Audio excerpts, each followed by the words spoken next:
Hello and welcome to Buddhist Global's weekly news highlight. I'm Dr. Justin Whitaker, Senior Correspondent for BDG. This week we highlight the news that archaeologists have unearthed China's earliest bronze Buddhist statues to date.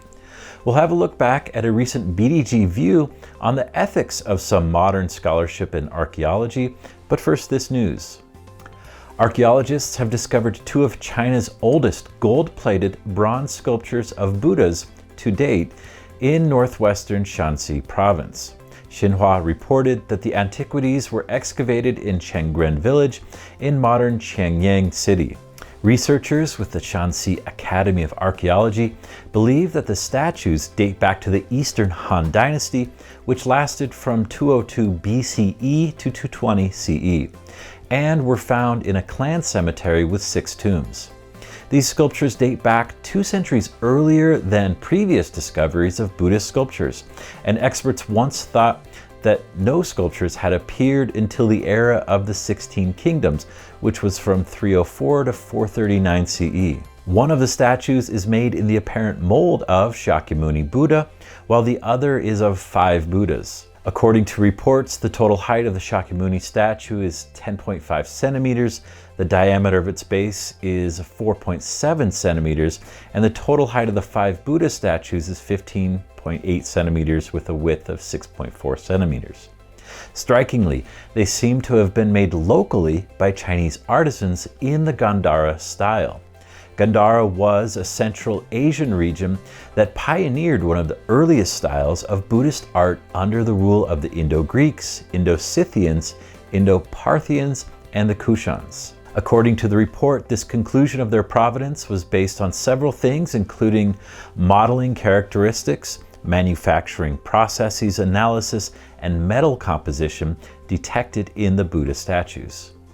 This means that the statues, already priceless in their heritage, hold critical research value for the introduction and syncretization of Buddhist culture. A representative for the Shanxi Academy of Archaeology said that the findings show that Buddhism spread to China from South Asia via the ancient Silk Road during the boom time of this cultural exchange route, that is, the Han Dynasty. Li Ming, a researcher with the Shanxi Academy of Archaeology working on the site, said that the owner of the graveyard where they were found was possibly a county official or landlord who had certain family influence and economic might. Most of those buried in the tombs around where the statues were found were likely to be royal relatives, senior officials and dignitaries, and recorded in history books.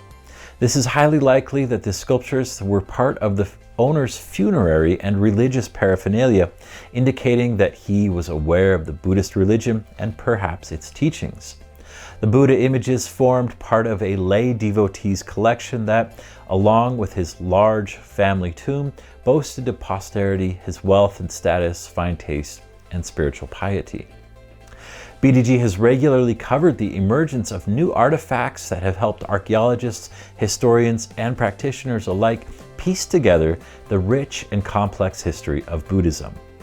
This year, we also found ourselves grappling with the ethical dilemmas that arise when artifacts are found in places or situations in which they could be in peril. As we wrote in a Buddhist View article in March, the list of stolen objects due to imperialism and colonialism is unsettlingly long.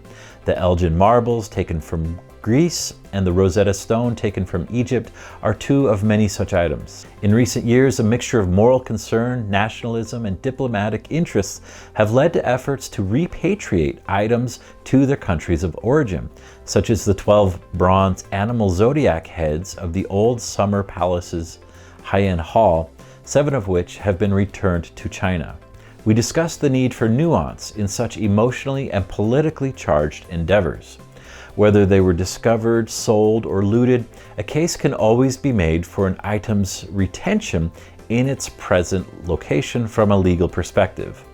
Nonetheless, what is debatably legal may not necessarily be ethical or moral, nor is it politically or culturally acceptable in the 21st century. Universities, museums, and other institutions should not deny the repatriation of objects to legitimate claimants. But as Professor Nigel Biggar of Oxford's Ethics and Empire Project cautioned us, Are today's claimants really the heirs of yesterday's victims? What exactly do contemporary Greeks have in common with ancient Athenians, such that the former can claim to be rightful owners of the Elgin marbles? He also said that where these questions can be given satisfactory answers, the restoration of objects makes sense. In our BDG View, we examined the contemporary case of Dr. Mark Allen of the University of Sydney, who had smuggled fragile bark manuscripts from Pakistan to Australia, claiming that going through proper channels would have been impossible, given where they were found and how they made their way to him. Humanities fields such as history and interdisciplinary communities like archaeology or anthropology have been major beneficiaries of dubiously acquired items over the past 2 centuries. Dr. Allen's case is even more complex than many, as he has smuggled these items in our lifetime, not in the 19th century. A new and invaluable insight into the misty origins of Buddhism will once more be based on a troubled or contested act. Is this yet another discovery to be deemed illegal but worth it? Does it set a precedent for international smuggling justified by research and preservation? Scholars and curators rightly profess that they work in the name of public service for the human story. But do many of them appreciate that their professional flourishing is often dependent on what was fundamentally not theirs, but now happens to be in their hands, whether through active intention or historical accident? As always, we'll have links to this week's main news story and the BDG View covered here in the video description.